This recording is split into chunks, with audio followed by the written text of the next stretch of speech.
हामी चाहिँ माटो ल्याउन जाँदैछौँ अब। यस्तो चिसो छ यहाँ हैन। यो बिहान कुहिरो लागेर खतम छ यहाँ जिन्दगी चिसो भएर हामी चाहिँ माटो ल्याउन जाँदैछौँ अहिले। ए कुहिरो लाएर यस्तो भा घाम पनि लागेको छैन। गाह्रो छ गाइस के गर्ने। यो तराईमा अब चिसो दिन लाग्यो। बजे यहाँ हुनुहुन्छ प्रकाश यहाँ छन्। चिसो दिन लाग्यो अब। यहाँ चाहिँ यो पहिलाको ढलाइ हो। यहाँ चाहिँ यस्तो छ। यहाँको मौसम चाहिँ यहाँ चाहिँ लट्टै चिसो छ। हामी जान चाहिँ माथितिर हो जङ्गल छ माथि। हामी चाहिँ अब माटो ल्याउने ठाउँमा पुग्न लाग्छौँ। थोरै लाग्छ आधी घन्टा जति। धेरै त लाग्दैन आधी घन्टा जति लाग्छ। भर्खर यहाँ जङ्गलमा पुगे। यता च्यानै च्यान छ डर लाग्छ अलिअलि। मान्छे चलाउँछ नि यहाँनिर मान्छे पनि गाड्छन् यहाँ जङ्गलमा। त्यही भएर हाम्रो प्रकाश सर हुनुहुन्छ यहाँ। के गर्ने घर त लिप्नु पर्यो। अरूको घर पो ढलानवाला छन्। हाम्रो घर त अब माटोको छ। घर लिप्नु पर्छ गाइस के गर्ने गाह्रो छ। ढलानवाला घर हाल्ने स्थिति छैन। अब के गर्ने गरिब भएपछि यस्तै हो। चलिरहेछ गुजरा जोस् भनौँ। त्यहाँ चाहिँ मान्छे चलाउँछन्। यो जङ्गलमा पुरै च्यान मात्रै छ। अनि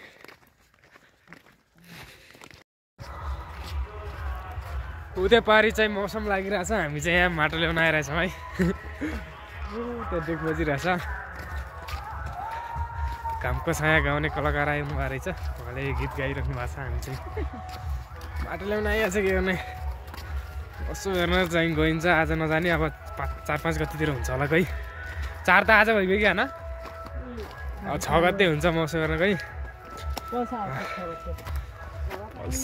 पल्सा आउने कुरो भइरहेछ अरे। त्यो भएर हामी 6 गते जाने हो। 6 गते पल्सालाई हेर्न। ओ छाउँछाइ माटो ल्याउनु ठाउँ हेर्दा यहाँ लोटेपछि गइन्छ के गर्ने। यस्तो मधेरो गरेछ। अब के कुरा गर्ने। यत्रो मधेरो छ पुरा। मान्छेहरू त्यहाँ बसिरहेछन्। प्रकाश बरु लागिसक्नु भएको छ माटो खन्न है। यहाँ माटो खन्ने हामी चाहिँ बजै यहाँ लाग्नु भएको छ माटो खन्न। यस्तो छ माटो खन्ने ठाउँ। रातै छ। रातो छ। स्त्री खन्नुपर्छ गाइस माटो के गर्ने। घर लिप्नै पर्यो। प्रकाश बरु त्यहाँ बसिरहेछन् खनिरहेछन् जे होस्।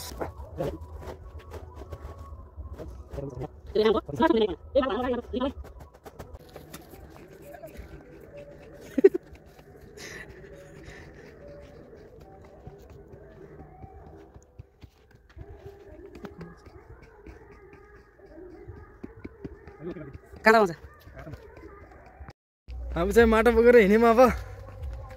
हेर्नुहोस् बजार पछाडि हिँड्नु भयो। हामी चाहिँ अगाडि माटो बिसाउने ठाउँमा पुग्यो। यहाँ बसिरहौँ गाह्रो छ। बजेहरू पर आउँदै हुनुहुन्छ। म चाहिँ अगाडि आएर बसिसकेको। बजेहरू त्यहाँ आउँदै हुनुहुन्छ। म चाहिँ घर पुगेको है गाइस अहिले। प्रकाश बरु उता लिएर आएँ। मेरी बड्डी यहाँ खाना बनाउँदैछिन्। बड्डीको काम छैन मोबाइल हेर्ने बस्ने काम छ।